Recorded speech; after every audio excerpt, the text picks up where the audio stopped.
All right, we got the raindrops here. It's Monday. Wait, I didn't do a teeth check. Hold on. I was rushing to be on time for y'all. I like to eat before I film, so my stomach won't growl. Hold on.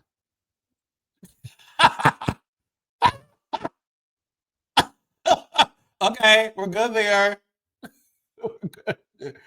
All right. Okay, good. All right, hey raindrops. Thank y'all for being on time. You know, I am trying to make sure that look. I try to be on time for y'all. I was on time last week.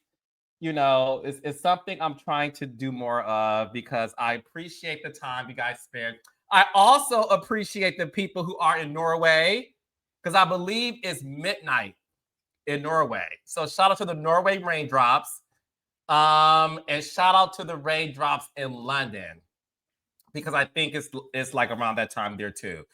So we have a lot to talk about tonight. Okay, we're talking about Belle Collective and the Glendale of it all. Speaking of which, Glendale Pearson is joining us later in the show. We got Glendale Pearson, baby. And there's a lot of questions that we are going to ask him. So trust me, you do not want to miss that one. But first, we have to get into all things Potomac because, baby, Potomac is crazy. And also, raindrops, look, the Braxtons is on fire this season. I can't cram so many shows in one. So Dustin, Claudia, and I, little secret, we may try to give y'all a second episode this week that we are going to dedicate to the Braxtons. Because I feel like the Braxtons need its own segment. Because we got to talk about the past and the present in order to understand the complexities of what's been happening this season. And we got to talk about my girl Tamar Braxton at the Verses. What the hell are you doing, Tamar? My girl was dropped like it was hot. Anyway, so hit that notification button because we may give y'all a second episode this week dedicated to the Braxtons. But enough about that. Ladies, gentlemen, gays and days, give it up for my friends, the beautiful Claudia and the very handsome and debonair Dustin. Hello. What's happening? What's up, Ooh, raindrops? Hello. What's up, y'all? how's it going? Look at us on time. Like, what is happening? Have the planets aligned? I know it. We made Flying? it Has on hell time. frozen over? Like, what is happening? All good Well, things. all good things. Speaking of which, how was your weekend, Dustin? Was it all good things or was it all, you know? I had an incredible weekend.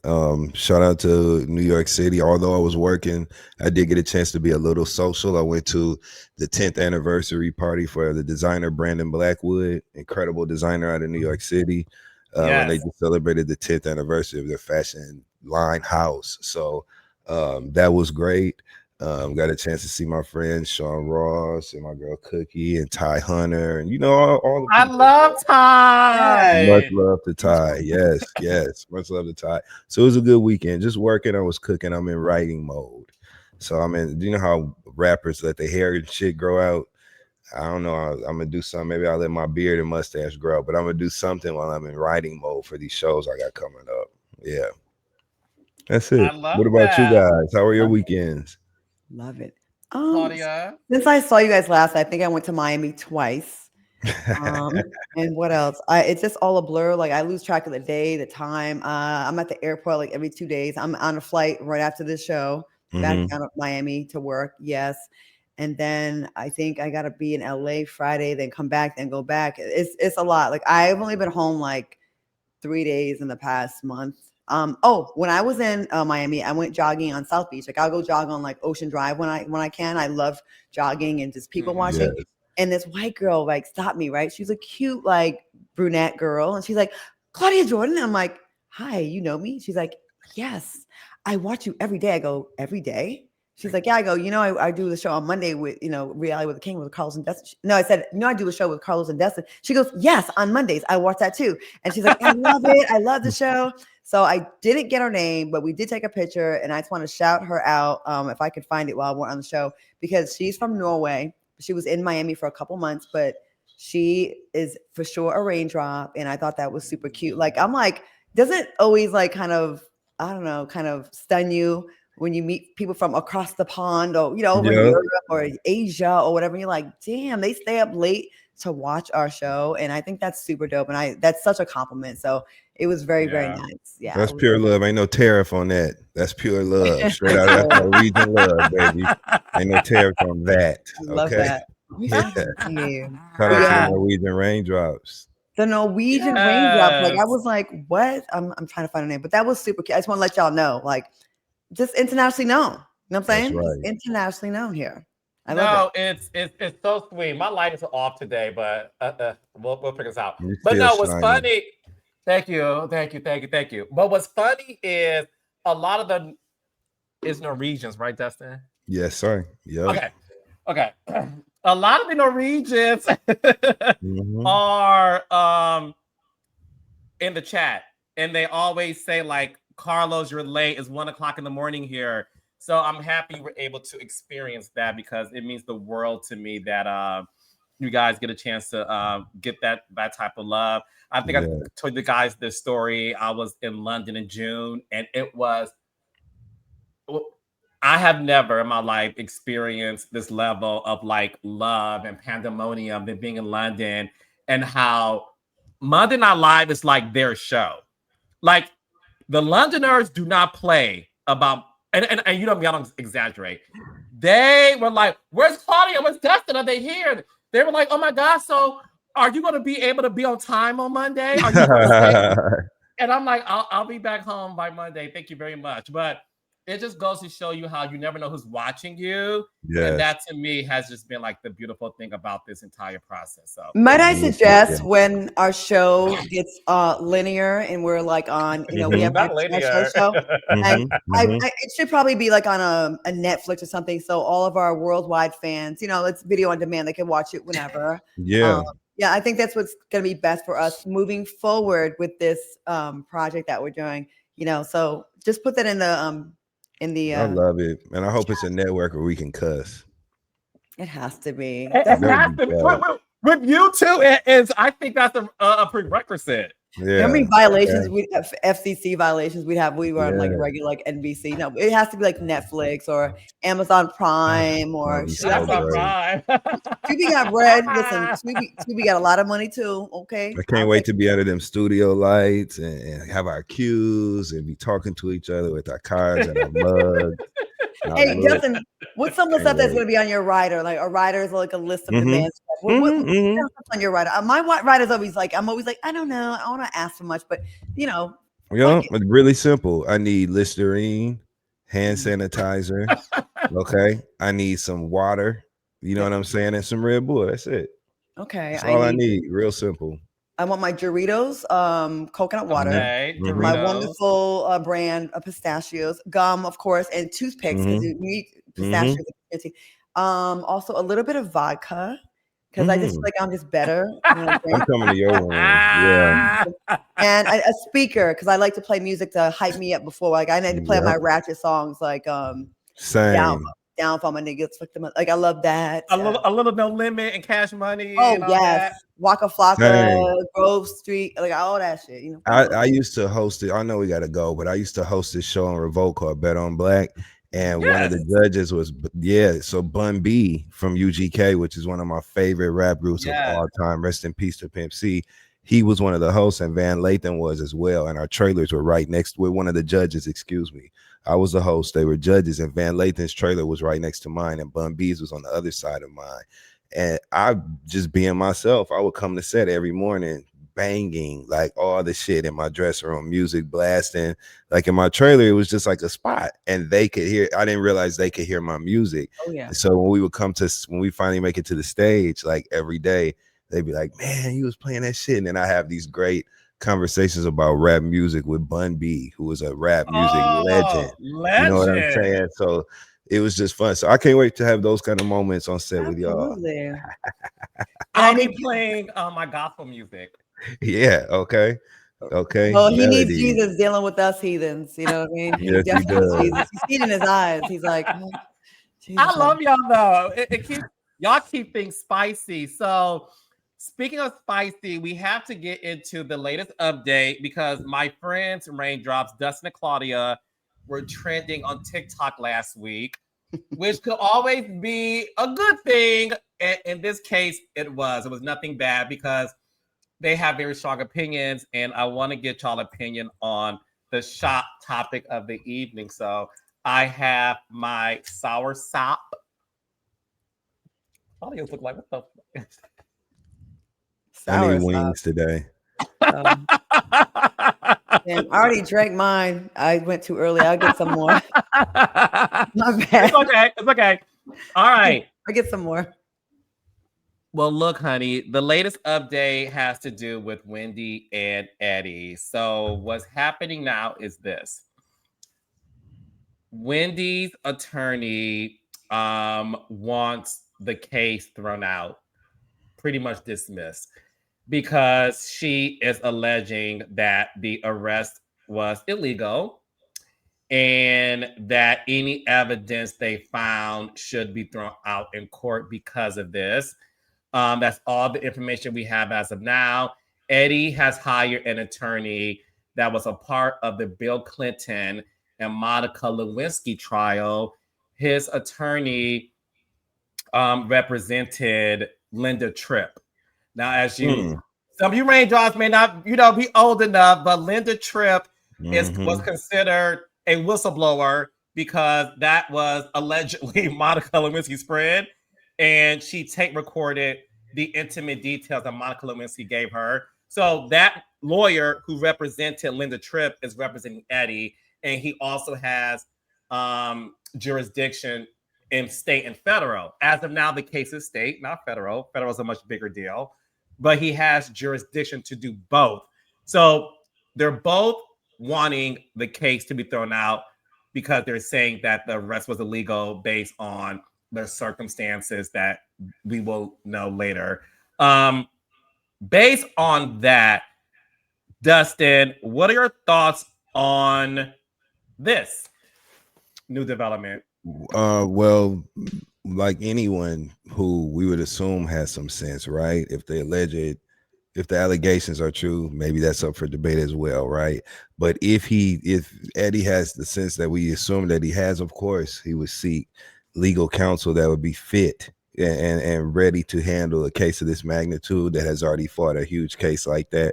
My thing is, you got these Clinton era lawyers and shit. Does this mean Eddie is gonna get on the news next? I did not stage the robbery in that house. Is he gonna be talking just the way Bill Clinton was talking back in the day? Is that what's happening next, or what can we expect here? But I don't blame him one bit. I'll be trying to get the best. I ain't gonna say that, but I'll be trying to get the best lawyer. I'll be going to great lengths to get the best of the best. Okay, if I was in either one of their positions, so not surprising, and that's what they should do. Yeah, the stakes are too high for them to just get a rinky-dink, LegalZoom.com lawyer. Not that there are great lawyers there, but you're gonna have to get someone that has a reputation, that's gotten high-profile cases. They've exonerated, whatever. Yeah, this is what you're supposed to do. You're not supposed to say, "I didn't do it." You're supposed to first poke holes in the prosecution, poke holes in the arrests. That's the same thing they're doing with some of the other trials right now that's going on with James Comey. Like, oh, go after the people that are picked to go after you. And that's just one of the options. And then you get to the facts of the case. But first, I think it's good lawyering. I'm sure there's lawyers charging an arm and a leg. And, that $450,000 would come in handy right now to pay those lawyers. You're going to need that. People eat that up, right? They eat that money up fast, right? It's going to be very fast. But if, Eddie, from what I know or hear, he makes a pretty good amount of money, and so does Wendy, and they want to maintain their reputations. There is no money that you wouldn't spend for this. Right. You got to do it. You got to go for it. Now, me, I might want to take the L and be like, let me do some time, and I can come out with some street cred. No, not street cred. They'll stop playing with me when I get out. I'm gonna have a teardrop of mine when I come out of jail. Ah! Now, who said what, bitch? You The know, Real Housewives fan said what? Yeah, I still talk about something from 10 years ago. And will what? yeah, These teardrops. You want to be another teardrop on my face? yeah, Claudia, I can't. yeah. I do want to make these clear though, Claudia and Dustin. They have Wendy and Eddie have separate lawyers. And Wendy has asked that her and Eddie be tried separately as individuals, not a couple. So Eddie has his lawyer who used to represent Linda Tripp. Wendy has her own lawyer, and they do not want to be tried together. They want to be tried separately. A lot of people are comparing this to what Teresa Giudice and Joe Giudice did, where as a married couple, they both were accused of tax evasion. I think that's the proper term. If it's not, I apologize in advance. But they were not tried as a couple because Joe Giudice wanted to take full responsibility for it and wanted his wife to be exonerated from that. Claudia, do you think that's what's happening in this case? Do you think by them getting separate lawyers and wanting to be tried separately, that Eddie, as a man of the house, may want, in case something bad does happen, that he takes a fall for it to preserve Wendy's fate? Maybe, but who asked? Did Wendy ask or did he ask? Good question. That's what I want. That was where you gonna find your information. Now, if she asked, that's like, was it me? I That's hope we what don't that see says. that. That's what that says to me. I feel like if we were innocent together, we'd be like, no, we're gonna fight this. Like, hey, we have nothing. But if you know your person, their hands a little bit dirtier than yours, you might say, hey, I'm innocent. I'm innocent. I don't know. I think that's odd for a married couple to do that, unless the man wants one person wants to say, you know what, you didn't have anything to do with it. It was my idea. I want to take that. I'm going to take that for the family. Which, if that's the case, and that's a very honorable thing for whoever is saying that. But I would like to know whose idea that was. I think that would tell us more. But this sucks, man. This would suck for both of them. I don't blame Wendy if she's the one who requested separate lawyers. Look, I'll tell them my name might be Wendy, but this ain't Wendy's. So you ain't about to get no 4 for 4. You damn sure ain't finna get no 2 for 2. So separate these charges, separate these cases, separate this paperwork, cut everything down the motherfucking middle. And in some cases, put a little heavier on that side because that's who did it. I don't blame her, not one bit, or him if he's who suggested it. They deserve every single accommodation available to them to ensure a fair trial and to put them in the best position possible. I really hope they didn't do it, and I hope that this all goes away. I don't know, dog. Yeah, Carlos, no, it's what do you think, Carlos? What do you think this says about their relationship, or about guilt, about or innocence? I think everything is strategy. I think everything. I think when you are a married couple and you both are facing something so heavy like this, I think strategy is the move versus the court of public opinion. Yeah. I think based on somebody who was around the time that Teresa and Joe dealt with their situation, one thing that did come out was Joe said, my wife had no idea what I was doing. I gave her papers to sign, and she signed blindly. Leave her alone. Look, I also think, look, Joe Giudice, an Italian man, right? Born, bred, and raised in Italy, right? I think his culture and what a man stands for in that culture, he wanted to take full responsibility because at the end of the day, this is Joe's words, not mine. He said, I did everything and she did nothing. They're very honorable when it comes. They may be the biggest criminals in the world. Let me be my Italian familia real quick.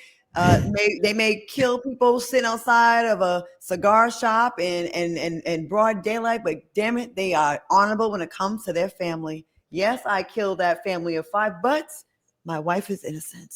I will take the L for my family. I will say that. Also, what about when you there are certain laws with crimes. I know with married couples where they can't force you to testify against your spouse. Yeah. So maybe that, I'm sure that weakens the case, like both of their cases. So maybe that is a good strategy. Like, hey, you know, I'm not going to be testifying against you. You're not going to be testifying against me. I don't. I'm just thinking like maybe strategy. No, you're really good with. Yeah, I think all of it's strategy. I think because what Joe wanted was let her raise our 4 daughters. I'll take the fall. I'll serve the time. Let my wife, who had nothing to do with this, let her stay home with the kids. Give me whatever you want to give me. Throw the book at me. Unfortunately, they threw the book at both of them. But what happened was, and the book was copping out a badge, right, Carlos? I love a housewife historian. Yes, I love you so much. Hey, Danielle.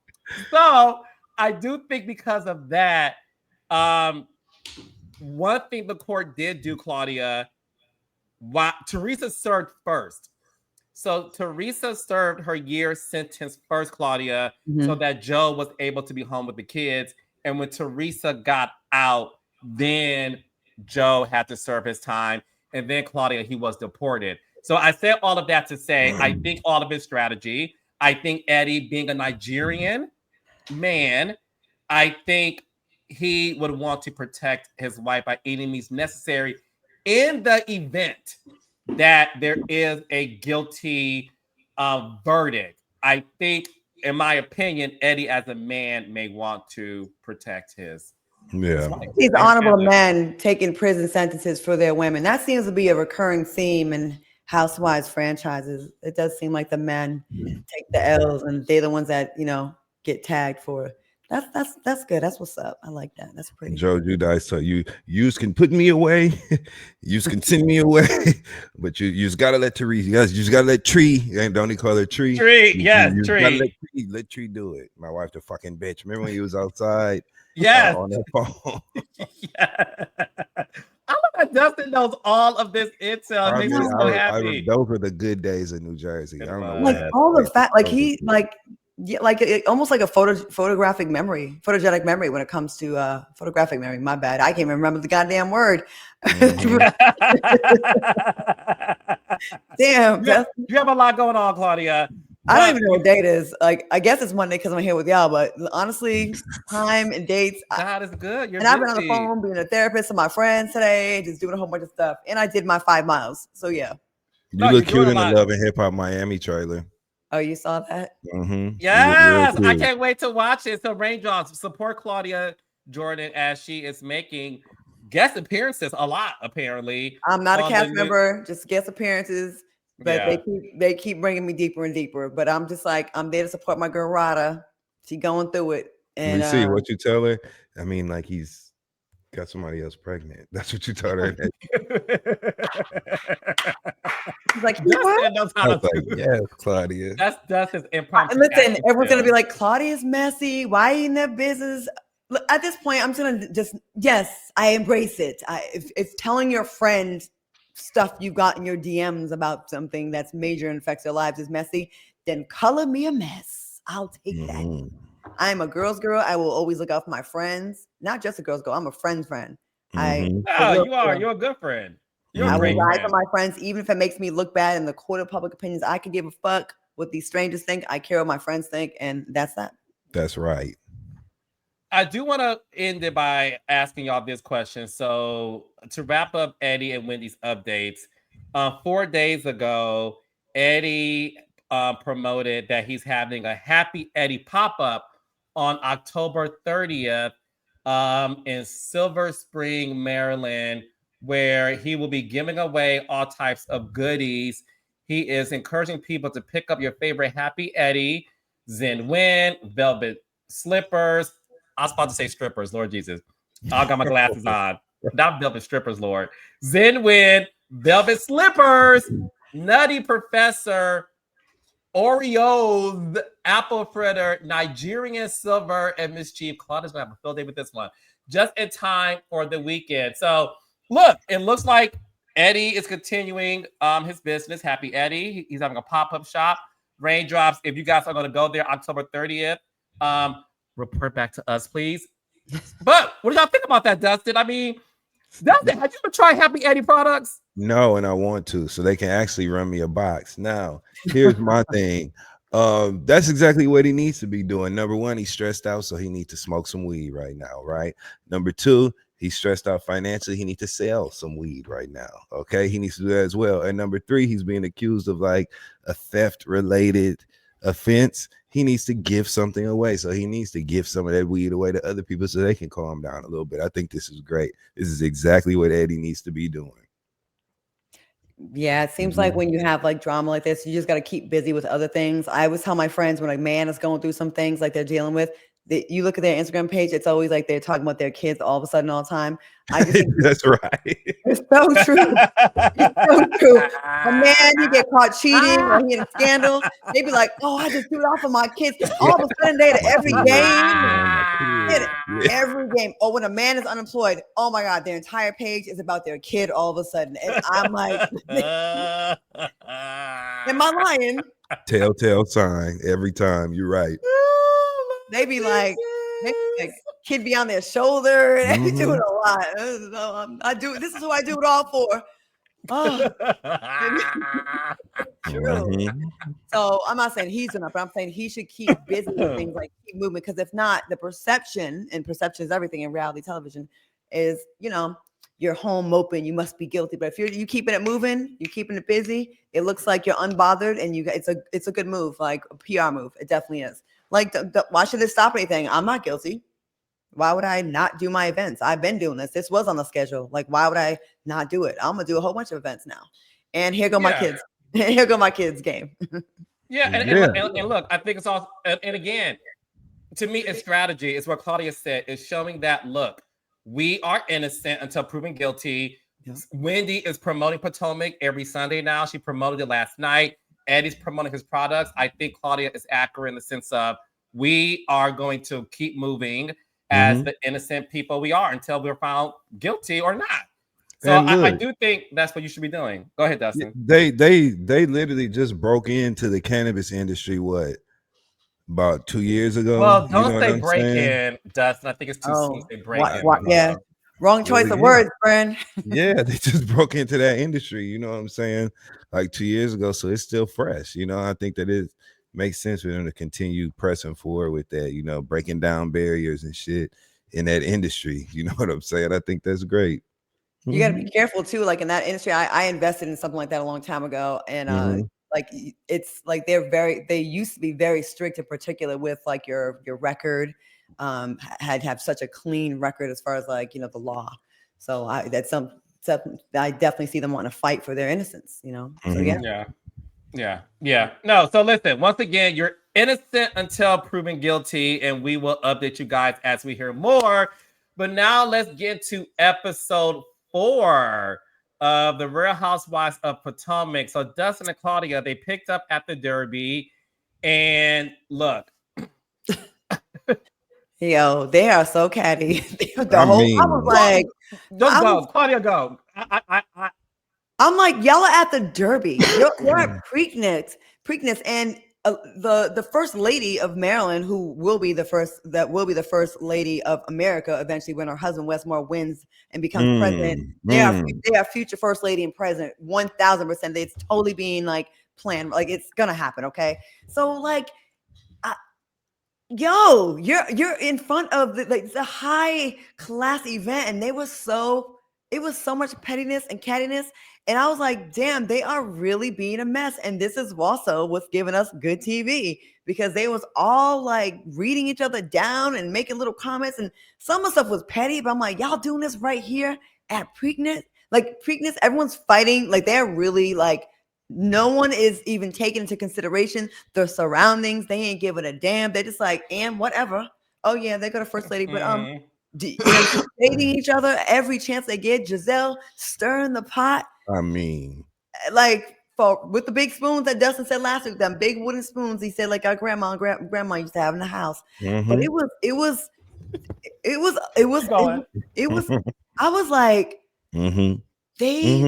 They came out the gate almost the way Atlanta Housewives this was a season, where you're like almost like how newbies would just like, I'm fighting for my spot. It was almost that kind of energy where I was like, damn, Like there was never a moment where they didn't get to chill at all. They earned all their paychecks that episode. Like everybody in that episode was on yes. one. This was a very potent. There you go. Dustin. You Yeah. got a ladle. Yeah. On your Giselle Bryant, Jizzy. Okay. Seriously. Right there. Jizzy Stovepipe. on the jizz. What Karen say? Stovepipe. That's right. You get it on your stovepipe. That's right. Look Like at Carlos winding it up. Are you dirty winding from the waist down as well? dirty wine. Hey, Look at that's him. how he be stirring up all them vegetables with his vegan ass. Touche. Go ahead.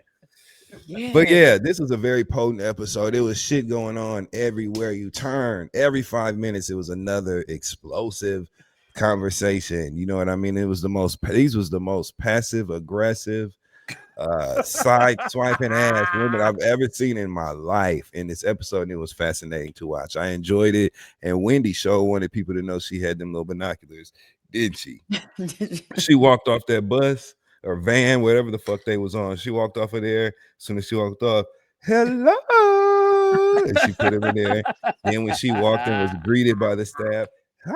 She put them up. She wanted people to see her binoculars. Nobody let anybody rest for 10 seconds. Like it was any chance I get to throw shade, they was throwing shade. Nobody left anything on the table. Even as far as like how Wendy kept saying the first lady. And then they didn't show the first lady. It was like, first lady did not want to be on Potomac. Which was gagged. Let me tell y'all something. Claudia, the fact that hi producer here. So let me tell y'all, I mean, y'all two know. Let me just let the raindrops know. I'm gonna let Claudia cook. So it's the fact that the producers approached the first lady who immediately declined on the spot. They filmed it anyway, but they filmed it to where the camera did not even show her face. I thought it was very clever, though, that they even showed the fact that she was there and how only Wendy and Gizelle spoke to her. But I thought that was hysterical. And then the other girl, I forgot which one said it, but they was like, you know, all this first lady. She gave us like basically dust. Like she gave us like a quick and kept it moving. But it's what you said. I didn't, because I'm not familiar with her background, but now that you're saying that they have the potential to be first lady, I think she's like, look, I may watch this show at home, but baby, they about to use this against me in a presidential debate. Yeah, no thanks. And she did the right thing. Listen, there's plenty of political figures that are friends with reality stars. Trust me, I'm friends with a few myself, but that doesn't mean our president is a reality star too. Oh yes, and he tried to have an affair with me back in the day. So yeah, allegedly. No, he went to kiss me twice. That's not allegedly, and everyone knows it. And I have a witness. My best friend also was there for the one time, and it was at the Beverly Hills Hotel at the bungalows. So it's not allegedly, and if he wants to deny it, you know, it's 2 against 1. And your security keys were there, and he knows. So yeah, it's not allegedly; it is a fact. So, anyways, that being said, a lot of politicians, a lot of who's who love watching reality shows, but that doesn't mean they want to get, you know, they won't want to get in the mud with it. So yeah, hey Trump. I can't with you. He used to love me. He's like, oh, hello, my beautiful Claudia. He told my mother one time, you know, I made her, and my mother said, no, actually, I made her. She clocked him. I was like, yes, mom, Italiano. Yeah. She was like, no, I made her. Good. I'm so don't start like, that lying shit over here. Since you love to lie so much, you didn't make her. How you it's made my me? damn daughter. I know your mama went off. You put me on a show, but you found me on another show. I was on a show. Actually, our show had higher ratings because Deal or No Deal had way higher ratings than Celebrity Apprentice. We were at 13 million a night average. Who's counting? And I think he was at 9. The good old days. Yes. The good old days. 13 million viewers. I'd have opened the case too. Okay. and that was after 4 years. Yeah. Yeah, People Magazine, TV's 50s magazines, People's what was it, 50 Most Beautiful. We did all that stuff. Yeah. Extra, whatever. You know, not to brag. But anyways, what were you saying? No, listen, I love that Claudia has stories for days. The thing is this. I do want to talk about the fact that this episode, like y'all said, it was jam-packed, a lot happened. So they're at the Derby. The girls land, you know, this episode really showed the division amongst the group, but it also showed how Gizelle and Wendy are in charge of the girls. And to me, they are a tag team when it comes to we are here to gather the girls and to get them to work. So first thing first, look, Jazzy comes in. Jazzy, who was a friend to the show, yes, Dustin, I like last that. I like season. that Jazzy. I love me some Jazzy. I had the pleasure of interviewing her for my podcast. Mm-hmm. She's a great interview. Um, and look, Jazzy and KK started to get into it. So before I get y'all thoughts on it, I do want to remind the raindrops of this. What you're watching and witnessing between Jazzy and KK, and this is my opinion, I'm gonna see if professional at you that. say what I think you about to say. Oh, so I'm gonna tell you what I 99.9% know it is. Those two last season were both up for a flute. They were both what? For a Okay, flute. a champagne flute Oh, to be a okay. housewife. That's okay. That's okay. No, that's okay. Because a lot of my audience may not know what that means. KK and Jazzy were both up to be a housewife last season. And in the words of Tyra Banks, I have two cards in my hands, and only one of you will make it to be America's Next Top Model. So the thing is this: KK got a chance to be a housewife while Jazzy remained a friend of. The controversy came with this.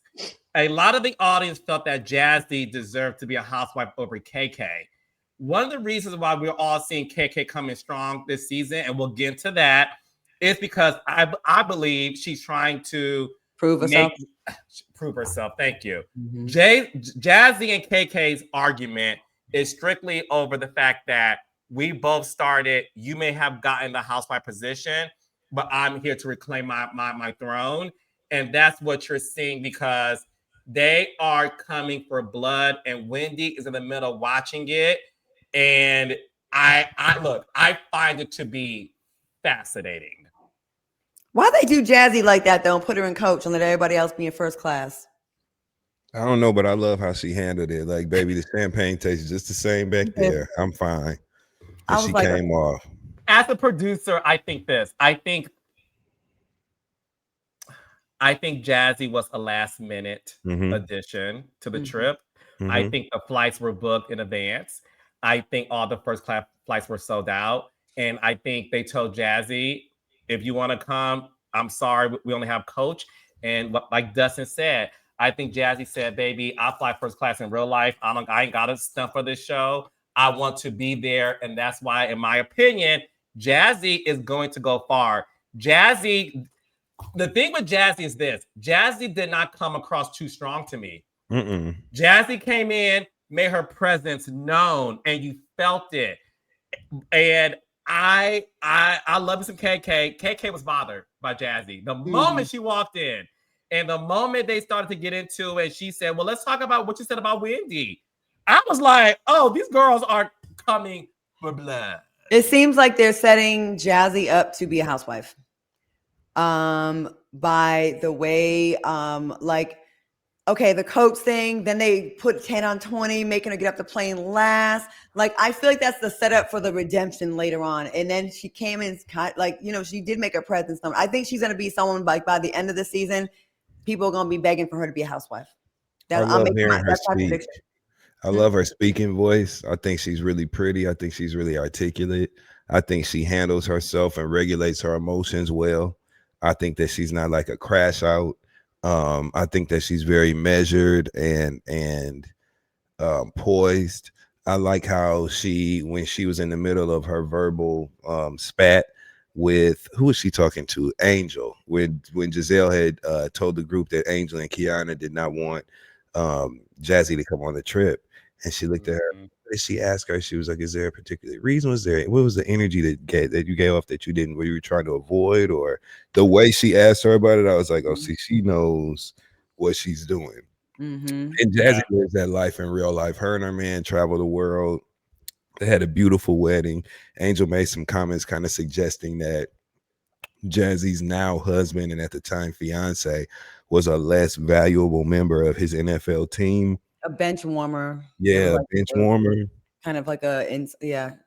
Yeah, he wasn't Even the if he starting is, him and five. Jazzy living good. So I don't know. I like the way Jazzy handled her business. I think that equates to sustainability in that housewives world when you Mhm. can keep your composure in high stress situations like that and kind of play the game and really get into like the ping pong of it all, the back and forth.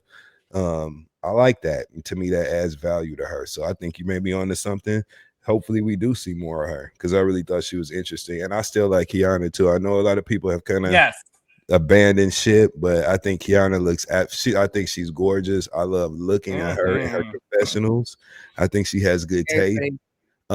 And I think that after this hot season, I think she'll come out feeling a little bit more confident after the reunion, and hopefully next season she'll be just a little bit more kind of settled, a little more self-assured, and we'll get the value that I really see in her. So She's got that's to how. be she's got to be exhausted though. KK. She Mhm. got the stuff now with Jazzy, then over here with Wendy. It's like from all then the thing with Angel. Like it's a lot to like keep track of. Like she mentally, she's got to be exhausted.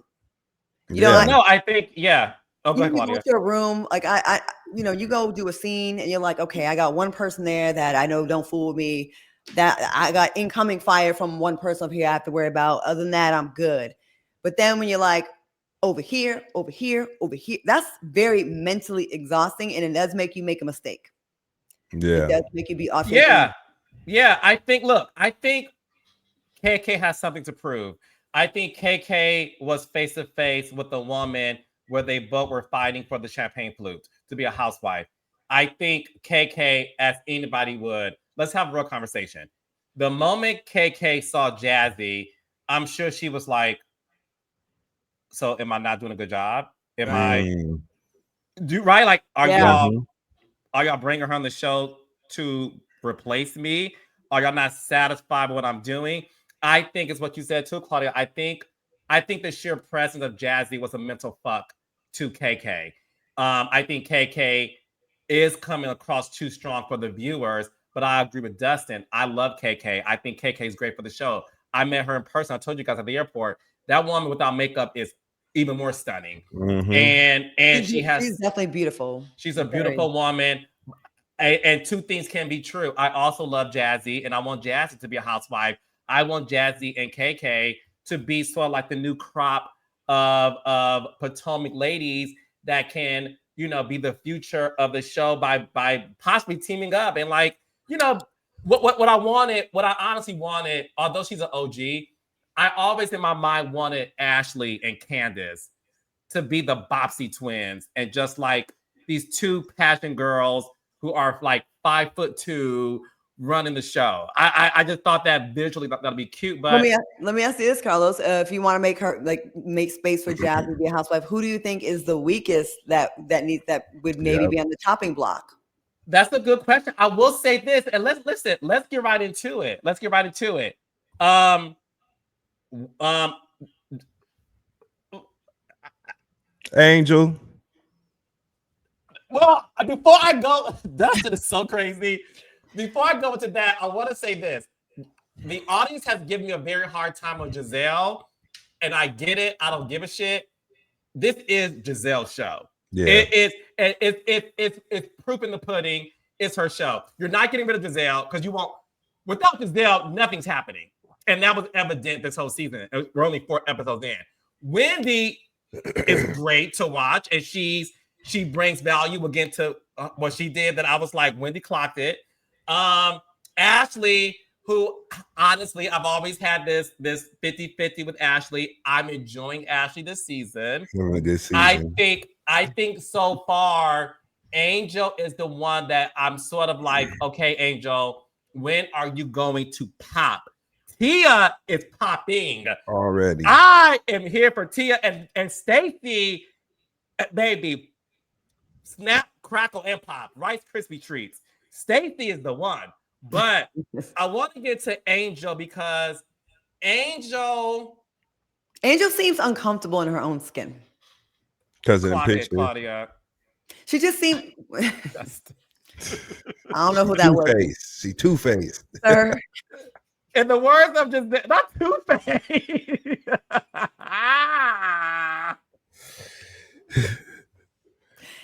Hey, I'm in Dallas, and there's like a group of girls I used to hang with, and I don't hang with a couple of them anymore, right? There's this Mhm. one girl. Oh my God, she'd be so mad at me if I posted a picture and didn't put a filter. But when they put a filter, it was too much. Like there's a filter that it's like young, and it's like level 1, 2, and 3. One is slightly younger, like tighten it up a little bit, right? A little bit.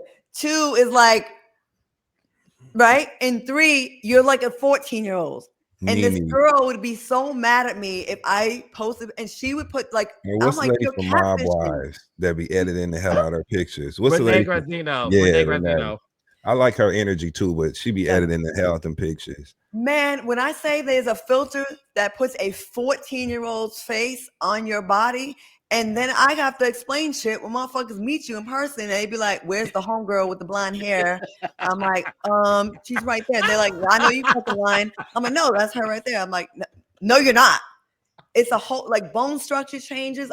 Listen, I get a little jowl, and I am actually thinking about getting a little doop, doop, okay. But what we ain't gonna do is put a 14-year-old head on a 52-year-old body. Looking like Yeah. a prison pen pal. You know, they always send the best pictures. You know what I'm saying? The motherfuckers that ain't in jail, they send the best pictures of themselves to the people inside. And Yep. then when they get out and see them, they be like, They be like, I know you put me back. Go. I want to go back to jail. yeah, you might as well. Either way, it's a sentence dealing with your ass. So yes, I don't know. I think that when it comes to Angel, I felt like all the bones were there for a really good housewife. And I'm not speaking past tense, right? This is only Right, episode right, right, 4, so I right. don't want to speak prematurely because she could very well be successful on this cast, right? I think that she has a beautiful family unit. I love the fact that her and her husband are doing well. I love the fact that she has family members, extended family members that are willing to contribute and film with her and be a part of her story. All that adds to the texture of the show, right? But that answering of, hey guys, just give me a little more time when it comes to these really unsolicited requests for personality to show up. Because my thing is, who the fuck are y'all to ask me when I'm gonna show up and show out on this cast? I'm sitting up here just like y'all, and the quickest way to get me to show up is by asking me stupid shit like that. Since she's not gonna do that, you know what I'm saying? She's gonna have to figure out something else. Either you're gonna have to be fun. Look at Tia. Tia's not really heavily involved in none of the drama, but she's original. She gives great commentary. She has great funny one-liners. Her confessionals are funny. She's even funny as a mom. Excuse me. That conversation between her and her son was hilarious, Yes. right? That's how you add value without being a part of the mess. To me, Stacey does a good job of that. Now she's in the mess now because they didn't told her breath stink 525,600 times, right? So she's got something to say now. But Stacey really was just original and quirky, like her personality and shit. And that's how you can add value without being messy. So hopefully Angel learns how to do that. But as of right now, you just kind of there, love. I kind of feel bad for Angel though. I don't think she's a bad person. I think she's Mhm. uncomfortable. And I think when you are walking into an established group of women that already have their camaraderie, they already have their alliances and Already their got their friendships. filter set. Yeah, and here you come, you feel like you're on an island, and then early on in the show, you're kind of called out on something by someone that was your friend. I see why she's uncomfortable. She's uncomfortable. And once you are uncomfortable, you're going to be in your head. You think all the shade is probably to you. You're a little bit defensive. And when you're defensive, you're like tight, right? You can't really just relax and let the reads flow out. You're like kind of in your head too much. And I just think that's where she is right now. She could be redeemed. She could have one episode where she like, gets it together and she like lets him have it and she's comfortable, but she does seem a little uncomfortable. And in her confession, she said a couple of times, like, I think I'm being misunderstood. And I think that's really, really bothering her. And that bothers me too. I get it. It's nothing worse than being misunderstood, but she's I'm also gonna tell not you what good it at is. explaining herself too. I'm gonna tell you what Angel's problem is. Okay. I'm 99.9% sure this is it. Okay. And Claudia, you've been around the girls, so you'll get what I'm saying. Angel has watched this show since season 1. Angel has watched a lot of reality television. A lot of people who watch the show watch it like, ooh, if I was there, I would. Mm-hmm. Ooh, Angel can't concentrate being on the show because she's too busy watching the show. Mm. Does that make sense, Dustin? Yeah. Like she can't Yes. focus because she's so aware of like that's. And listen, I'm gonna jump ahead, and I like Angel, and when I saw her explain herself in interview, that to me are the producers helping her. They're like, you're watching TV. I had a reality star. I'm not gonna say what show. I had a reality star who read well in the casting tape, and the moment you threw her to the wolves, meeting the other cast members, she was too busy watching TV, and she thought it was easier. Angel's in her own head. Was that on Atlanta? That was Atlanta, wasn't it? It happened on Atlanta. It happened on Atlanta before, but also happened on one of my own shows. What season? But you're so messy. What season do you think it was, Dustin? It was season 7. No, 8. No, not 2. So look, 7 and 8. Claudia, you are so messy. What the audience? I know, Claudia, zip it. What the audience doesn't, Angel. The reason why Angel is not clapping back at Gizelle the way Wendy clocked it, like, why you give me all the smoke when Gizelle, is because, and Angel, I know you're watching. I love you. I think you're great. And this is not a bad thing. Angel is watching TV. Angel has looked at what Gizelle has done, and she does not want it with Gizelle. Mm-hmm. And with Wendy, I don't think Wendy is Angel's type of chick based on how Wendy presents herself on the show. And I think that's why she has smoke for her. I think KK talking about Wendy to Angel also helped, but Angel's uncomfortableness is because Angel cannot get away from the fact that I am on the show with women I've watched for all these years, and I don't know how to be present. I think the best way to be on these shows and is to not have been a fan. I really feel I know personally it helped me. I watched started watching Housewives just when Kenya got on, so I only watched like a few episodes, maybe like less than 10 episodes. So you're not in awe of anybody. You're not like, oh my God, I remember this scene in that episode where you did this, and I don't want that to happen. Like, you're just kind of like, you don't really know what you're going up against. You're like, fuck it, I'm just gonna react to how I react in real life because I don't really know the backstory on all this shit. So you walk in there not knowing, but you know. That's the problem. He was a fan of the show, and that makes you kind of probably bite your tongue sometimes or be nervous. I mean, of course, we're just assuming this, but yeah, that's what I think. It should make you know to get on that show and be original. Even if you are a fan of the show, then you should know what works best, and you should definitely know what does not work best within those groups when it comes to personalities and approach. You know, the way that people approach their participation on the show. So Angel needs to get out of her head, stop worrying about what people in the comments are gonna have to say. You can tell she's not really reacting in an authentic way sometimes. You know, you can tell her responses and shit. The conversation, I'll tell you this, I'll put it to you like this. The conversation she had on the phone with Kiana when she was talking shit about Wendy, allegedly, they weren't speaking to each other the way we've seen them speak to each other on camera. I can guarantee you almost that her she code switches a little bit. You know what I'm saying? Yeah. Like, we all do in our own ways, but I'm just saying, like, I think that's the difference. She's not really being 100% herself. And I don't know. We'll see what happens. But the way Jazzy and them popping up, you know what I'm saying? The way, honestly, the way Kiana is planting seeds that can still be sown next season. You know what I'm saying? She's planting seeds where she can repair relationships next season. This shit is going to carry over for her. So she'll be fine.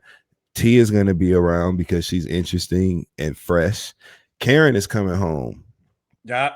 So somebody going anyway because Karen's coming home. Yeah, they got a lot of housewives on that show. Yeah, it's going to be hard. It's going to be hard. And that's the reason why. And to add more context to it with Angel, even when Stacey said that Angel gave her a not so warm welcome, that's because Angel doesn't see Stacey as an OG.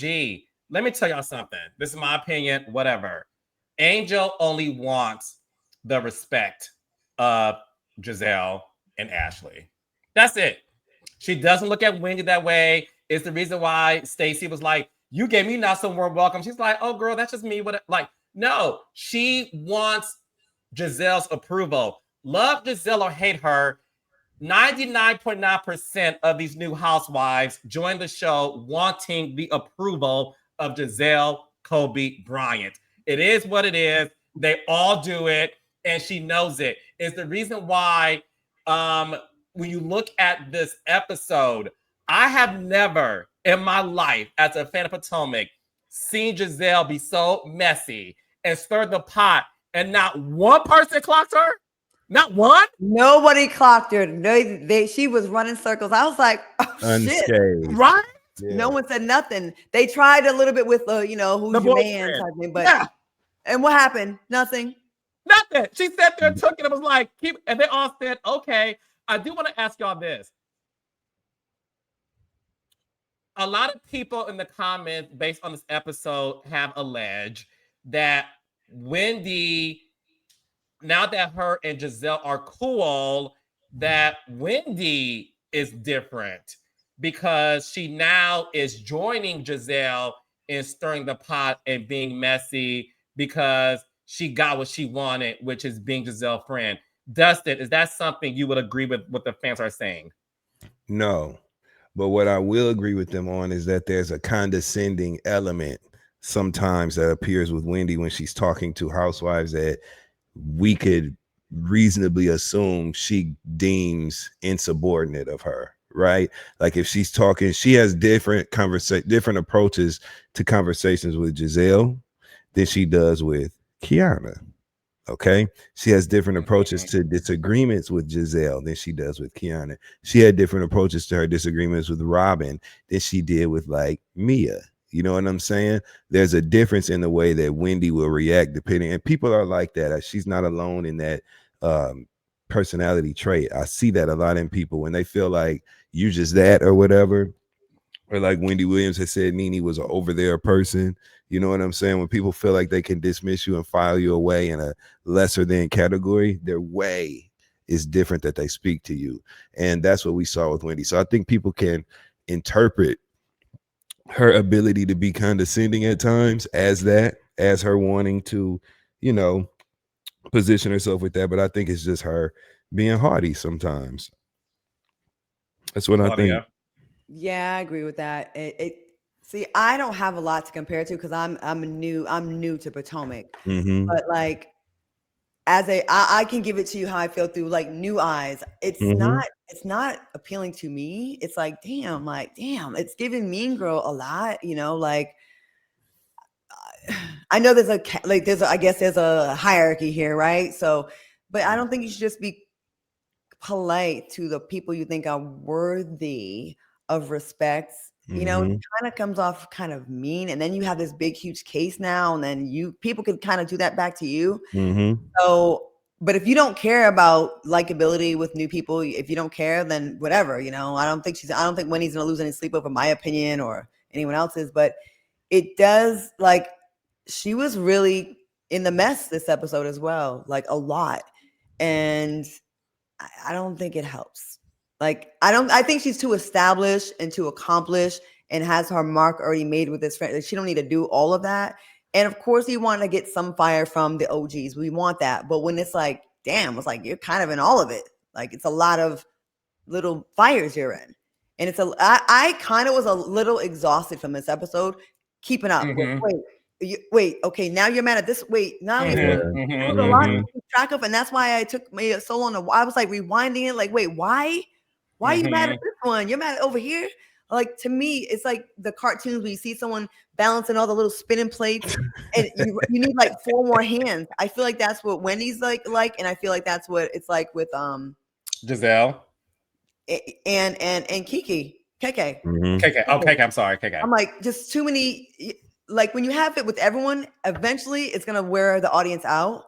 You know what I mean? Like it's understandable. Okay, you have an issue with this girl, but when it's with everyone, guess what it's gonna look like by the end of the season? Is you're the problem, right? And that's what I thought too. Because listen, as much as I go for Gizelle and I think she's the face of the show, what I will say is I think in Gizelle's effort to make a great show, I think Gizelle went too far with her producing skills, right?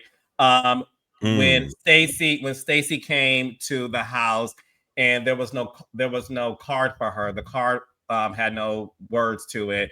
Her robe did not have her name on it.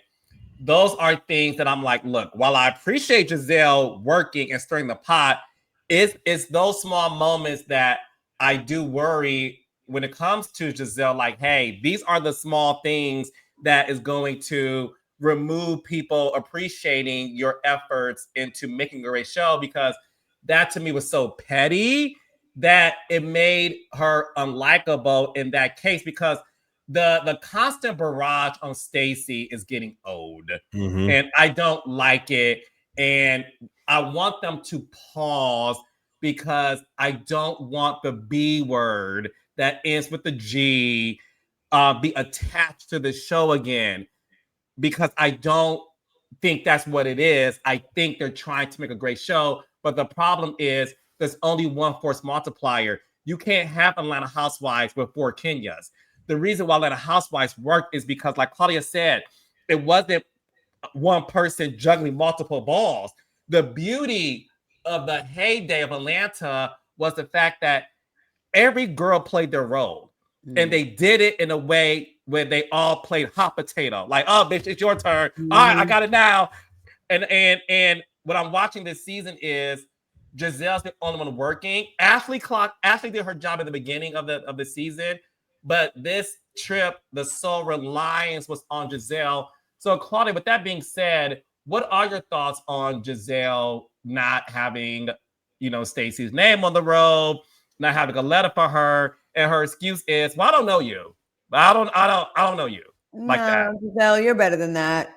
I mean, you know the game long enough. You're a vet, and you've been highly entertaining this season. Like, you don't need to do stuff like that. It's almost like they didn't realize how good the show was while they were doing it, so they were doing too much. You know, when you're cooking and you put enough spices in it, but you didn't taste your food, and then you go and dump a whole bunch more, and now it's not good because you did too much.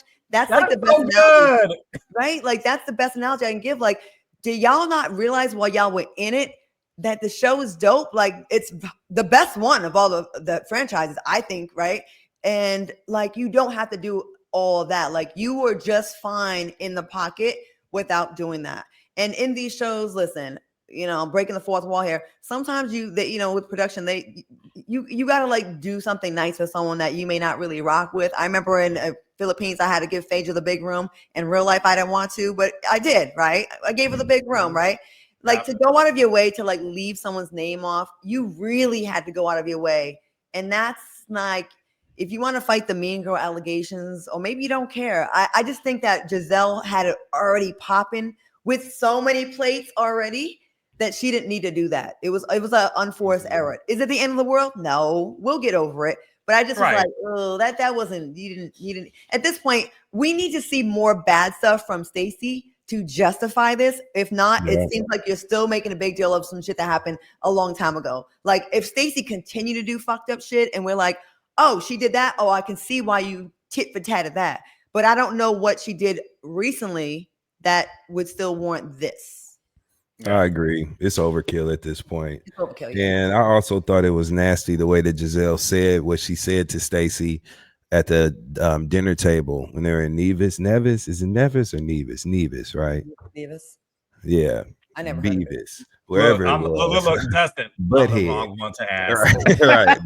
Y'all, we gonna turn our notifications on for y'all to tell us how to say Nevis. But I thought that it was kind of nasty the way that Gizelle brought that shit up at the table, or not brought it up, but responded whenever Stacey asked her about her name not being on the robe and her car being missing. And Gizelle like went there like, well, yeah, because I don't know who the fuck you are. Like, who are you, girl? Like, it was just like a straight up launch in.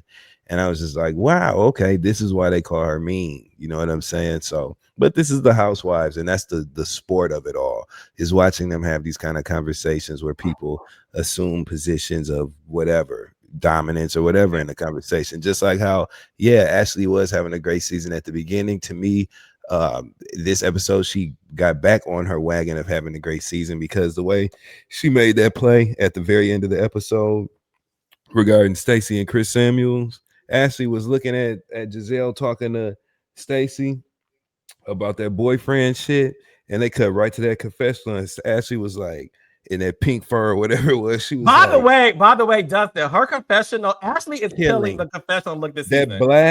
the black That black with angular, like her makeup too. I'm like, I want Oh. to copy her makeup, and the hair with the band. She looks good. she looks good as hell in them confessionals. She looks great in her Mhm. confessional. So shout out to her for that. But when she said in that confessional, she was like, "Oh, you think you gonna bring up Giselle's date night?" She's like, "No, let's talk about your shit." And boom, right then, Ashley launching that pivot. Like, I heard that you, Stacy, was dating an ex-NFL player. Did it? Somebody we all know. She knew the right time to drop that Chris Samuels bomb, and it made for great television. And that to me was her showcasing her tenure as a veteran housewife, an OG of that franchise, because she's been there since season 1. So it's her 10th season. You know what I'm saying? These women know how to do this. So yeah. No, it was a great listen. I agree with Claudia. I laughed a lot in this episode. I cringed a lot. I do agree with Claudia though. It was a little bit more cattiness that I wanted, because it was like every frame, it was like KK versus Jazzy, Wendy versus KK, Gizelle versus Stacy. Then it was a lot at It was exhausting. time. It was exhausting. Angel versus Facetune. You know what? I need a drink. Can I go get a drink? A lot of battles. There's a lot of battles. There's a lot of battles going on. Go get a drink. I mean, look, Angel, you are a beautiful woman. You are. You are like what I love about Angel. Angel is very beautiful, and I love the fact that she is a curvy woman. Sexy. I love the fact that sexy. I see why she was cast. As much as I love me some Angel, baby, that ain't you. That picture looked more like what's the actress that was on This Is Us that played the wife? Susan Kalichi.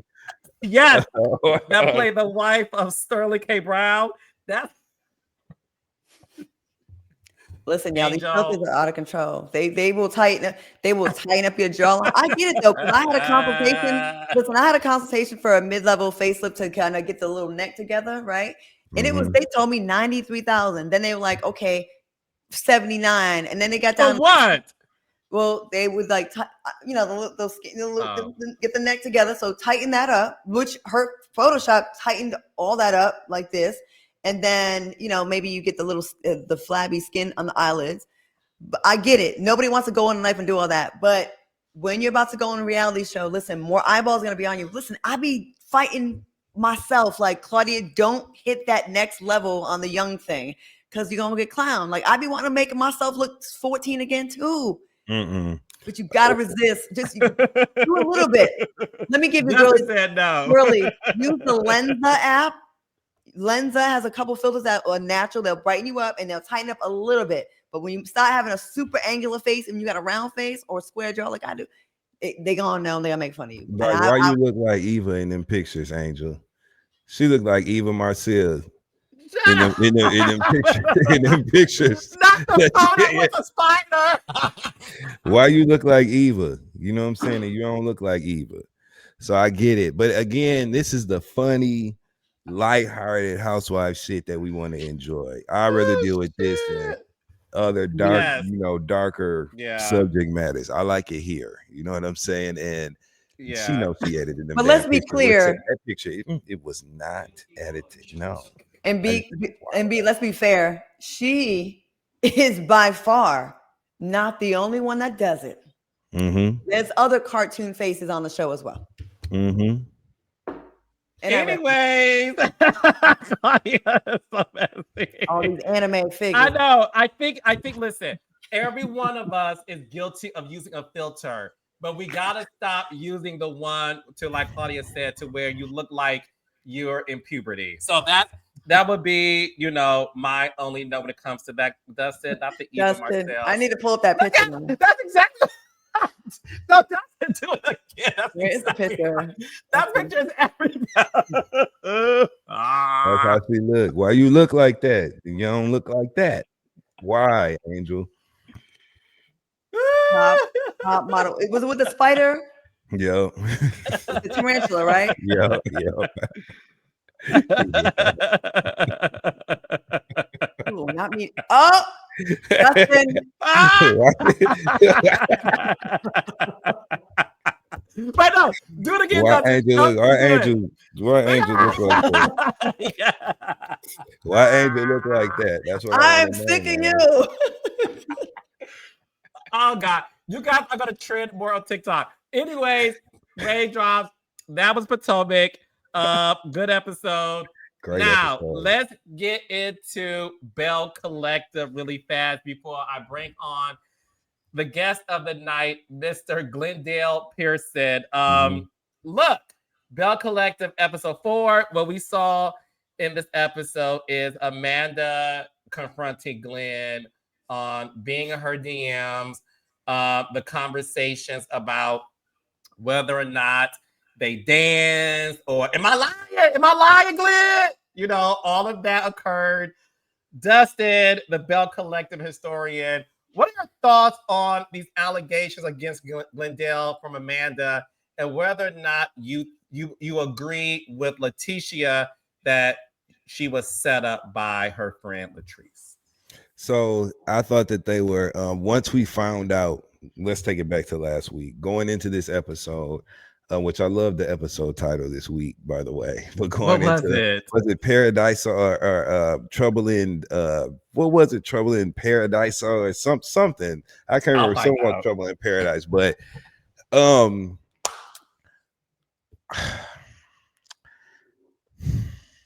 It's a hard one for me this week, y'all.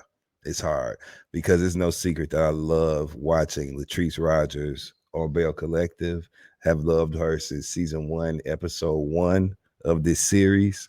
And I feel like my girl kind of got caught in the bullseye of the mess this week with these allegations from her longtime friend, Amanda.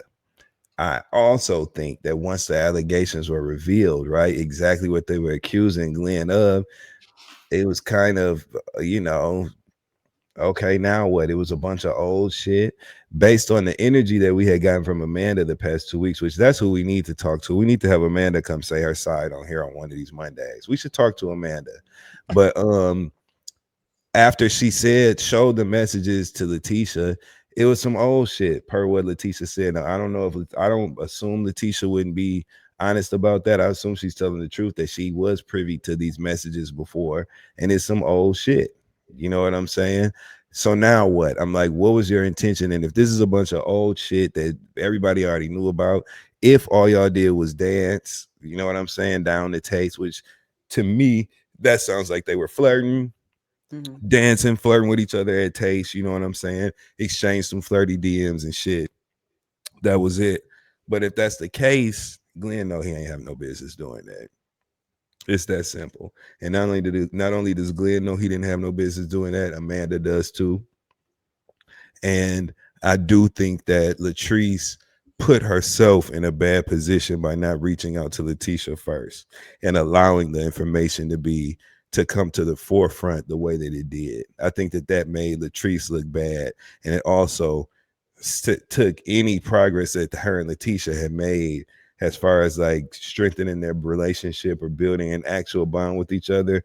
It took that backwards at least 10 steps, 10 paces easily. So I don't know. It'll be interesting to see how this goes down, but I did not like the way that Lateshia was presented with this information that obviously was going to make her sad. I didn't think that was fair. As a friend, Latrice being in the middle, if I knew it was some old stuff, as soon as the question got brought up, I probably would have had to shut it down. Like, whoa, whoa, whoa, because you know everything. Like, you're in the middle. Like, you know, you're a friend. You know what Amanda did. You know, you're trying to make things right with Lateshia. Like, I would have been like, no, ask a different question, like interfere and shut it down, especially if you know it's old. Now, if some new stuff and you're trying to be messy and bring it to the forefront, that's something else. But on blast, on camera, in front of everybody like that, sometimes you got to stop some things that are like progressing right in front of your eyes, because you already know, like you can't just sit there like with a smile on your face or a grin chilling when you know, especially if you know it's old stuff that's already been resolved.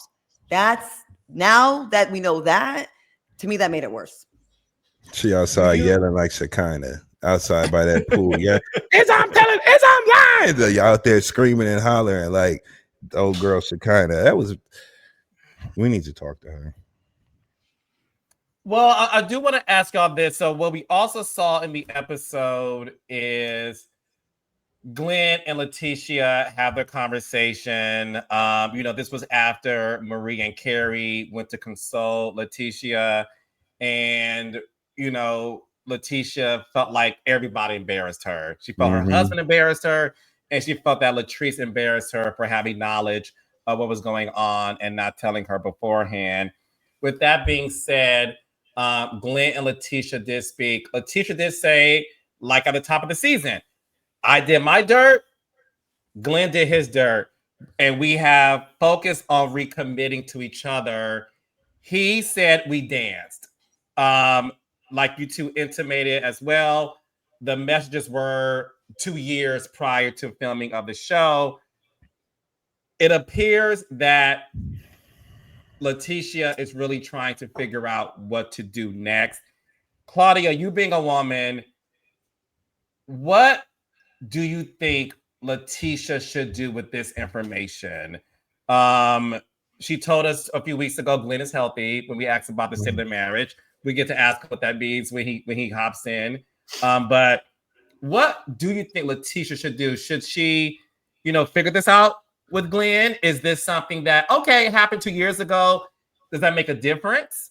In terms of your man and you recommitting this year? If something happened 2 years ago and y'all recommitted this year, should she forgive him and move on? Well, if you are committed to recommitting your relationship and you said, hey, everything that happened before today, we're going to leave that in the past, we moving on, that's one thing. But it does suck because you feel like a fool that you said this, you make this declaration like, okay, anything before this date, I'm cool. And you think you know it all, and then more stuff comes out. Or it's also harder to heal when you're on a reality show. If this was done in the quiet of their own homes where we weren't on podcasts commenting on it, it's easy to heal. But the fact that, whatever progress they make, a whole bunch of talking heads are going to be doing review on this. That's why, like I told Mike Hill in that conversation, when you are in a relationship on a reality TV show, you have to be even tighter than you would be in a regular relationship, because things that really you could get away with in real life, we just danced, or I just said what's up, or I hugged her as a friend, whatever, it's going to be magnified through the eyes of all the viewers, and then it's embarrassing your spouse. If she can live with this, but sometimes reality helps you because you have more eyeballs watching your person, but you also got to be able to know that that's one way, because when you're in a public light, you also get clocked a lot more. You may think you could just go meet someone down at Arby's. I don't know why you'd be there, but whatever restaurant you want to go to, I don't know, and just go have a drink with someone. There's going to be someone there, even a waiter, a patron that could see you and sneak a picture. So it does force you to kind of like tighten up.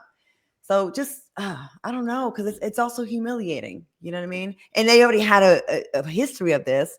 So it's like, I feel like being cheated on or played with on camera when you're on a show together is even worse than if you want to. Yeah. It's worse because you're putting that person, you're letting millions of people comment on your life and embarrass and clown your wife. Dustin. But I'm not married. I agree. And that's why I think the floor was open for some of the commentary that we saw in Amanda's salon a couple weeks ago, when she made the comment that she made regarding Glenn and his wife in comparison to her. I think that you open the door for that kind of disrespect, that kind of, disparaging conversation when your actions allow for it. So I felt bad for Lateshia, man. That's how I felt. I ain't really no other way for me to say it. I felt bad for Lateshia in this episode because I felt like her feelings were crushed, and I didn't like seeing that. You know what I'm saying? I didn't. So it was sad when they were like, when she was talking to Glenn, and they were like, she was saying like people let her down, and she just doesn't really know like who to trust, and he's hugging her, and really he's part of the issue. And I don't know if he got that it wasn't just everyone else she was talking about. She was talking about everybody and you. It's all of you.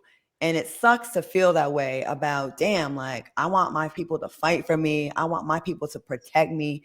And I'm not feeling it, and then the way she just kind of melted in his arms, like she's worn out from other people, like other people as well, not just her man. That's a shitty feeling to feel like, is there anyone that is going to protect my heart? Then I'm pissed because we finally fucking get Marie and Latrice to be cool. Finally get to see them laughing, having fun, being homegirls. And now this shit goes down, which Marie is gonna have an opinion on. And that she's already said in the episode, see, I told you that girl was not your friend. And now here we go. It is literally uprooting all the work that I felt like we had done. Foolish me. You know what I'm saying? To think that we were in the clear. I was just so blissfully ignorant watching episodes 1, 2, 3. I was just so ignorant. And here we are again. So do y'all think, before I bring Glenn on, do y'all think Latrice broke the girl code by not telling Lateshia the moment Amanda gave her this news? girl code, that's a you question, Claudia, my love. Yeah, especially you want to show with someone. I understand. It is really hard when you like are friends with the other woman. You know what I mean? It is super hard, but there's a way to do things, like to kind of give a hint at least, or a heads up. So your other friend that you're trying to mend a relationship with or get cool, trying to nurture that as well, doesn't feel blindsided, because you're gonna look guilty. Okay, so maybe it's like, hey, just so you know,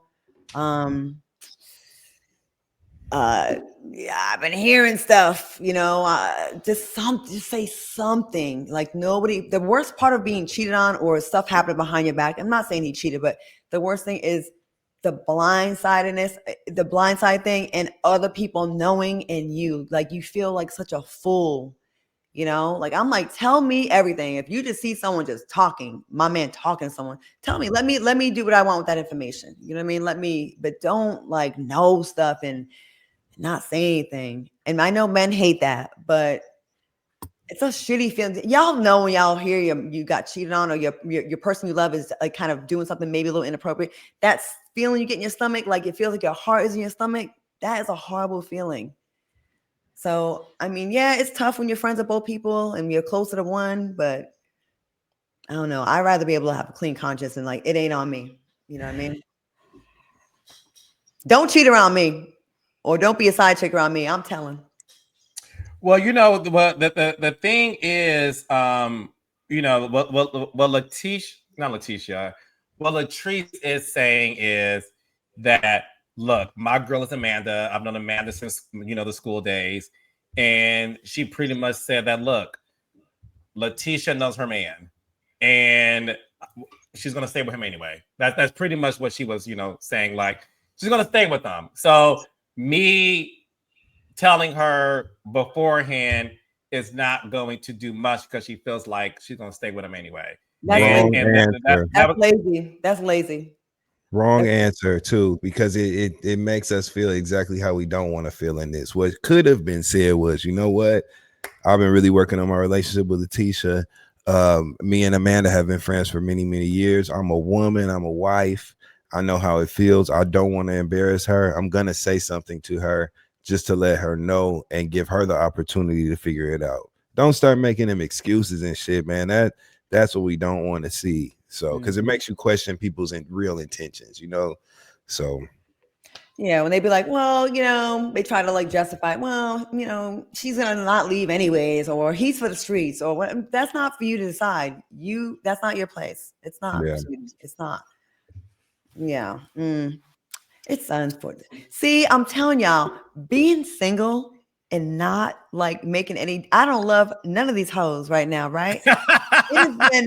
Listen, you see my eyes got a sparkle in it every single week. You ain't seen me in 2.5 years come on this TV, on this camera looking sad or distraught, like someone nobody has disappointed me. Like, no one has brought me back to being a teenager when my daddy said he was gonna pick me up on Sunday at 3 and he don't show up, when you get that look like, I haven't had that look in a long time. I have not allowed anyone to disappoint me in a couple of years. It is so liberating, ladies, on this side and gentlemen. On the flip side, no one's made me up here either. I'm chilling. Like being neutral.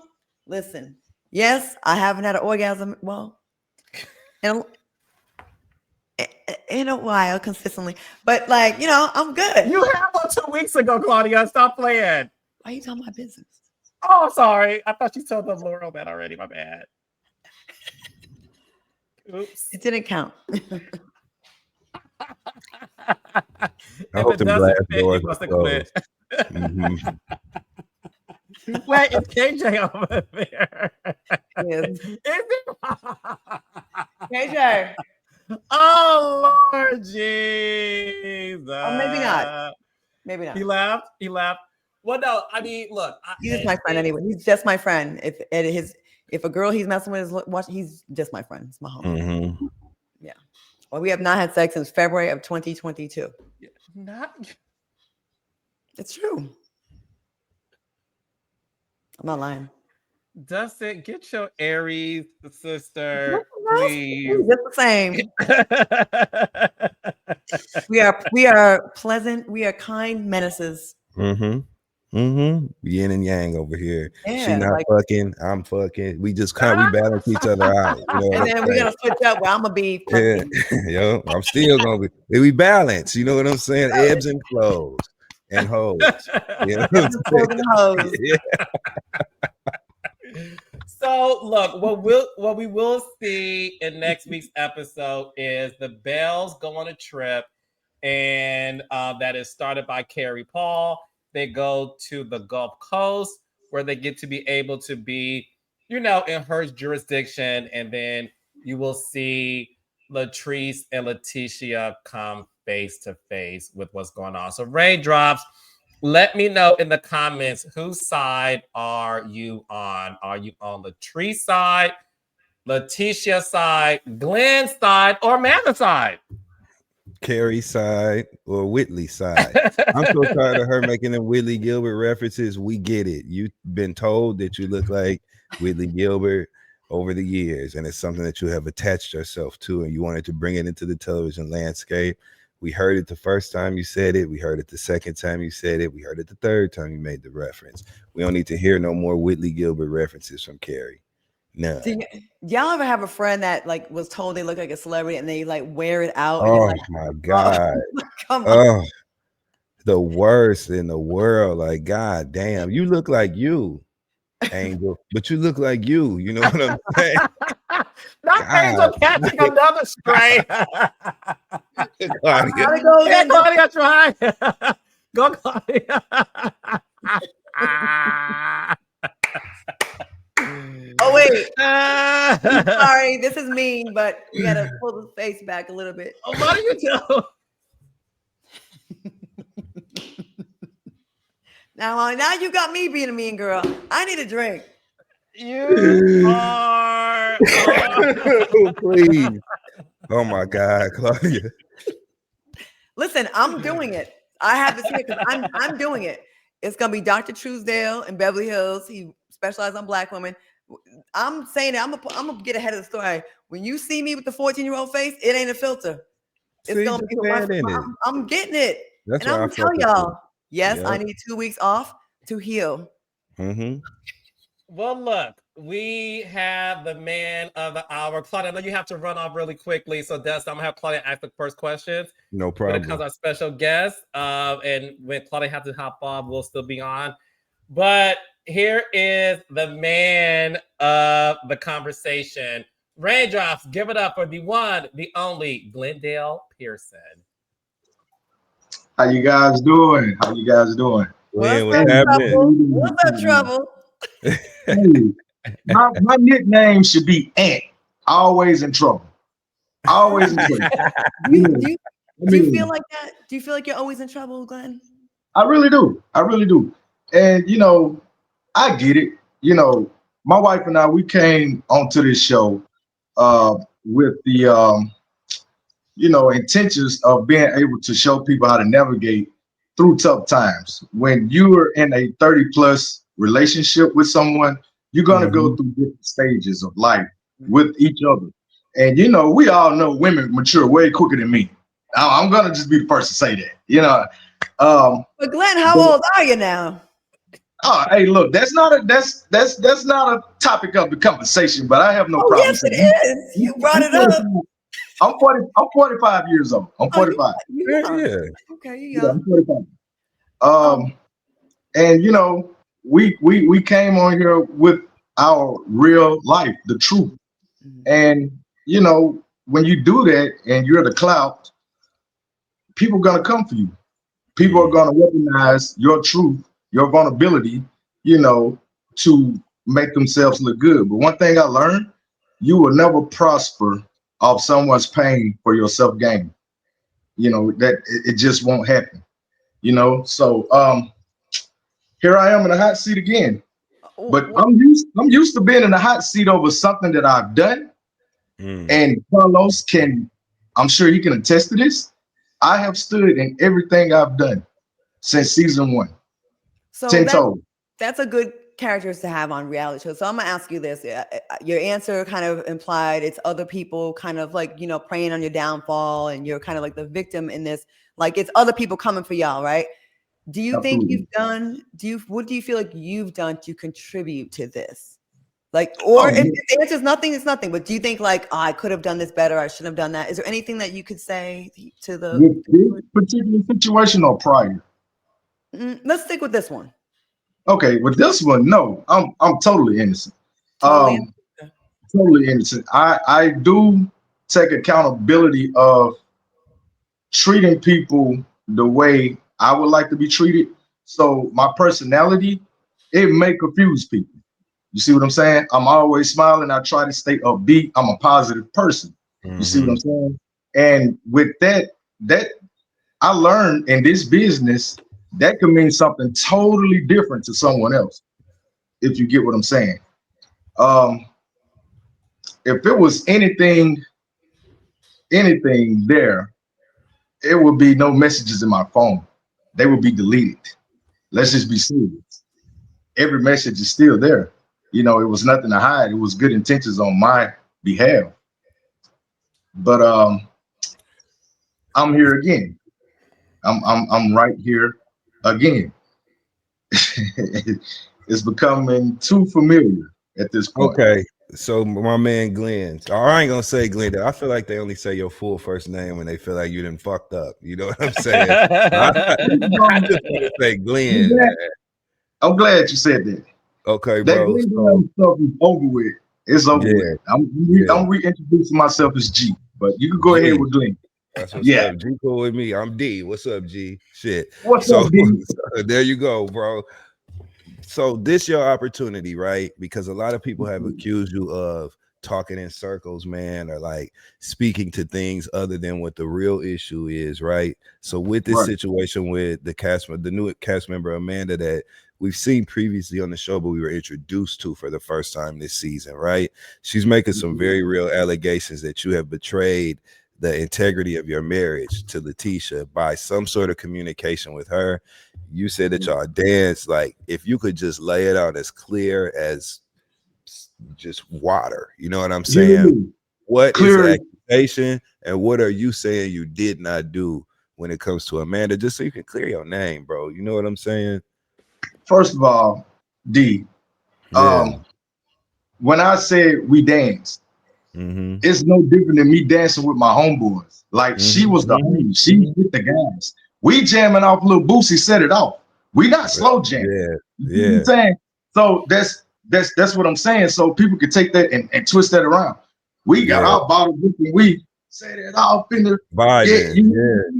like that type. The same way I've danced with Cliff, I've danced with Latrice and my wife. But, all of us, we've been in the same settings so many times. So many times. You see what I'm saying?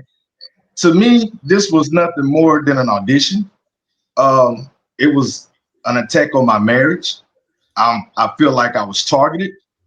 And I'm not here to defend anything. These are just the things that I'm observing because I have emotions too. I'm a human being. I have a 10-year-old son.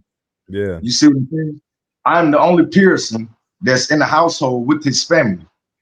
I am rooted in I'm going to break this generational curse. My son will be raised in the same household with his mother and his father. And with that, I have to take accountability for that. Mm-hmm. My actions means a lot. My actions, just because what my intentions are, could say something different about my actions. If you follow what I'm saying, you know. Um, I don't know, man. This was so left field for me. This is different. This one What is hit she different. trying to accuse you of, Glenn? Is she saying like y'all went on dates? Is she trying to say y'all like was hanging out, kicking it one on one in an inappropriate way? What is she accusing you of when it comes to? It's kind of unclear from the DMs to some messages to be chilling in the car. Exactly. Like, what's the accusation? You know what I'm saying? I'm just as lost as y'all are. I'm watching this with y'all. You Okay. see what I'm saying? I'm seeing this in real time. So with the DM thing, it was nothing, no more than what I was saying to my homeboys. Like she Mm-hmm. was really the homie. Like everybody know Latrice hairdresser as the homie. She like women. You, Right. you Right. see what I'm Right. saying? There's nothing wrong with that. That's your choice. I don't judge. I don't care about that. I don't judge people. Yeah. You are what you are. You know what I'm saying? Whatever makes you happy, hey, Yeah. go with it. You know what I mean? Um, I just feel like, my honest opinion is like I was honest about my infidelity when we first came onto the show. Mm-hmm. And people, they see a crack, they see an opportunity, and they're gonna take it. Her intentions and my intentions had to be two different meanings, if you know what I mean. Um, let's be clear. Latrice have brought friend after friend after friend onto the show to somehow attack someone else. Throw the rock, hide your hand. You know, I I'm not a fan of that because I stand firmly in what I do.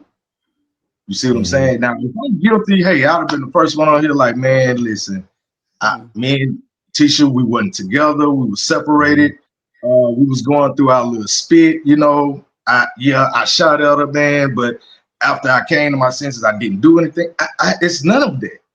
It's none of that. I would have no problem admitting that. We was going through a rough time at this point in time. We've been very vulnerable and honest throughout Yeah. this Yeah. whole ordeal. We've been Mm-hmm. very organic. And people will use that to weaponize it against you, man. But I am gonna say this: Mm-hmm. much is given, much is required.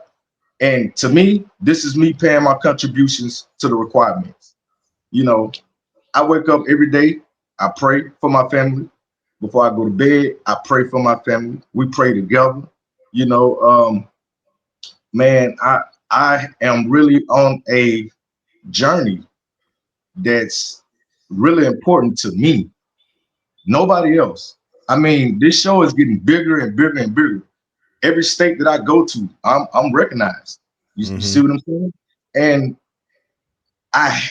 it's a bittersweet type of thing because my personality is I'm bubbly. What's up? What's good, everybody? I don't meet a stranger. Mm-hmm. But now I have to be stuck up. I have to be turning the head like I don't see you. No, I don't want to take a picture. Or I don't. I feel unsafe to speak to you.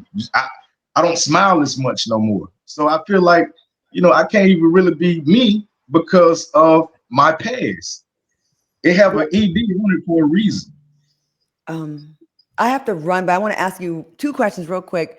When we saw the last episode and the scene with you and your wife, it was really emotional for you two. It was like, how did you feel when you saw that episode, Mm. that scene? What did it make you feel? Pain. Hmm. It hurts because once again I've opened the door. A door has been opened and behind my name to pain my wife yet again. And it hurts. It hurts. But in another sense, I feel like my wife should have my back on this because she knows it's a lie. Mhm. She know this is a lie. She know for a fact. It's not a time she can't call my phone and I don't answer. It's she have my locations. She have access to my social media. Like I'm doing everything differently than what I used to. Mm-hmm. And it's almost like damn if I do, damn if I don't, because I'm Glendale. Well, she said we asked her how you were, and she said you're healthy. Are you healthy? I found out that I was very healthy right here on this podcast. Well, good And luck. I gotta hop off. Best of luck. Thank you, Claudia. Thank you, Sorry, Claudia. I gotta go. But hey, I wish you guys the best. I mean, she's a great lady, and we love to see Black love. So Yeah. Lateshia is an amazing person, man, and I can't wait for the world to see how amazing she really is. If it's anyone deserving of that, it's most definitely her. This girl is literally a walking angel on earth, and this with the cameras off. This is who she really is, and it hurts me that people can come and attack her through me, through her supposed to be protector. You see what I'm saying? yeah, It hits different. It hits different, man. That's one of the major reasons why I looked at myself and started this journey on like, what's wrong with me? Where did it stem from? Let's get to the bottom of this. Let's get to the root. I want to kill this. I want to dead this, And Yeah. it's not an easy journey. I'm not gonna lie about it. It's not an easy journey. I do want to ask you this. One of the things that you got a chance to see was the first episode.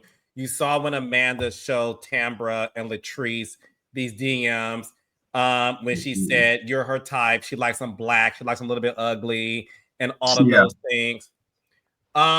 What did you think when you saw that scene of Amanda telling this to Latrice and Tambra, and seeing Latrice and Tambra's reaction to it? Man, that hurt me worse than what Amanda actually said because Latrice to Lateshia is a little sister, and the situation would have been handled totally different if the shoe was on the other foot. She would have detonated. It would have been no laughing. It'd have been like, "Are you serious? Oh, let's get such on the phone right now. Let's get to the bottom of this. How dare he? It wouldn't have been no kiki type of situation at all. You know that angered me. I'm not gonna lie. I like to stay in character, but that right there showed me a lot about people that I consider family. Yeah. I just so like there's going to be some people who will listen to this conversation and probably have more questions, and I feel like the great opportunity here is just to like illuminate this shit as bright as you can, right? To offer clarity to everything, bro, so that you can be understood, you know what I'm saying, and people can actually get your perspective and understand what it is that you're saying. In the scenes this week and in last week's episode as well, Amanda, it seemed like she had some information that she had been holding on to that would be influential or make Lateshia have some sort of reaction, right? Right. Lateshia went and checked the DMs. She said that it was messages she was privy to before. So what is it that you feel like Lateshia could have had your back a little bit more with in regards to this situation with Amanda? It was nothing inappropriate on there. I talked to Amanda just like I talked to the homies. You see what I'm saying? Now, what I will say, and I probably shouldn't say this now because I have a really, really, really great job. Now we have, when you go and your cologne smell like Kush, when you come back, you leave. You know what I mean? And that. But it was never alone. It was always me and the guys and her. You feel me? It was never a one-on-one type deal. You know what I mean? Okay, yeah. So see, that makes sense. That makes it clear. You know what I'm saying? Like what it is and what it's not, more so. Yeah. That's the only thing, D, that I feel like she had a moment. Did y'all She ever had a like moment. flirt conversationally, bro? Did y'all ever like kind of, you looking good, you look good, like casual flirtation? No DM, and I'm like, damn, I want to get with you. Hey, let's meet here tonight. Shit, can I come through? You None of know, that. none of that. None of Yeah. that. I seen her and Latrice out on a story, and I was like, man, where y'all ass at? Take y'all ass home. Yeah. That type shit. Yeah. You see what I'm Okay. saying? It's like Jackson is not a real safe city. You know what I Mm-hmm. mean? It Mm-hmm. has its pros and its cons. You Mm-hmm. know, so I'm a protector. Like I grew up with nothing but women. You see what I'm saying? So I have this big brother mentality type. Mm-hmm. You know what I mean? Like I'm gonna keep it 100 with you. You know what I mean? I never knew that we was being set up for an ambush. You know what's crazy though? Latrice called my wife, and she was looking for a caterer. My wife got on the phone, found a caterer. That was Latrice didn't want to pay that much for one. We covered the rest of it. You see what I'm saying? I'm Mm-hmm. rushing home from work to make it to a pool party, thinking I'm going to my friends, my family, people I consider family, to have a kickback, to relax. We didn't know that we was catering our own ambush, man. Mm. You see what I'm saying? I would What's your not have relationship? planned. What's your relationship with Cliff like now, man? Because you and Cliff had a very close friendship. Has it been impacted by this? Well, Most don't give it definitely. away. Hold on. Oh, I'm That's a jumping good ahead. question. Okay. All That's a right. good question. We have a few more Let me episodes left. Right, right, let me fall right, back. Okay. right. Look, Okay. Justin. I need everybody to watch the rest of the season. I will say, Glenn and Cliff have a one-on-one about this that you will see. Okay. Definitely. But I Most will definitely. say, because we do have to go in a second. Glenn, this is your floor. You have the floor. What is one thing that you want to tell the Belle Collective viewers right now who did watch, these past two episodes, seeing you in the hot seat? What message do you want to get across to them? This is your opportunity to speak directly to your fans and to the viewers. Listen, first of all, allow someone past to stay in the past. If someone Mm-hmm. is really putting in the work like I'm doing, give me some grace. I'm not automatically guilty because I have been guilty before. You know, People can be, rehab, and I'm putting in the work. I'm really, really digging deep, putting in the work, holding myself accountable. Uh, a lot of the battles that I'm fighting, not even mine, they were handed to me, and I'm making sure I'm not handing these to my little boy. You see what I'm saying? This is important to me. Like my family, I live for, I would die for. You know, if there's people out there that judge me, man, I read the comments, and I'm a very strong mind, strong-willed person, and I'm Mm-hmm. not gonna lie, man. Some of them hit hard. They calling Mm-hmm. my wife stupid. Leave him while you with him. Glenn is trash. They don't see the father. They don't see the man that works 16-hour days. They don't see me waking up, making sure that everything is straight. I'm gonna tell you something. Lateshia and I could throw this whole marriage away, and I would still wake up every day. She would still be the first thing on my mind, her and my son. I would still Mm-hmm. take care of them as if we are still living in the same household. But I'm gonna fight until the last heartbeat. That never happens. I'm gonna see her grow old. I'm gonna see Mercy and Grace hang down by her knees. She's gonna see, you know what I mean? She's gonna have to help me change my diaper one day. You know what I'm Yeah. saying? Yeah. Yeah. We're gonna be there until God stop our heartbeats. And let one family make it, man. Let one make it, man. Just because I've been guilty before doesn't mean that I'm guilty all the time. Mm-hmm. I do understand how people can have opinions about people, but to me, it seems like you got too much time on your hand. You got Mm-mm. too much time on your hand. I don't have time to sit back and worry about what's going on, but I'm glad y'all watching because a lot of people watching. Oh my God. They are. I can't go They are. nowhere. Yeah, I can't go nowhere without getting scolded, without like, you a elf. You know what I mean? You a fuck boy Yeah. and all that. Yeah. I really have to pray and put on the armor of God before I walk outside every day because I don't want to flip or spaz out and throw my life Yeah. away. Yeah. And I have someone to protect. I have a son to raise. I'm his hero. When that man look me in my eyes and tell me, y'all all I got, man, Yeah, yeah, man. Well, I want to see y'all win, Glenn. I've been watching the show from season 1, episode 1, bro. I've seen you and your wife Lateshia. Y'all seen how much y'all love your son Joshua. I know you want your family unit to work, man. It's a lot of people. I just want to let you know it's a lot of us that watch the show that are actually rooting for y'all to work out, rooting for y'all to make it, man, supporting y'all's efforts. We want to see y'all continue to love on y'all son and just build.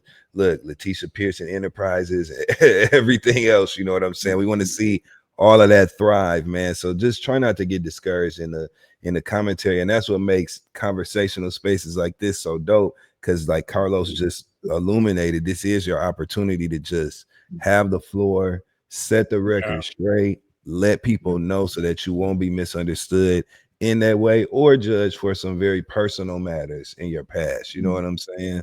So that I just want you to know, have that though, that takeaway that there are a lot of people that see you trying, you know what I'm saying? And definitely see Lateshia trying. We see y'all loving y'all son and we want y'all to make it. I just want you to know that, bro.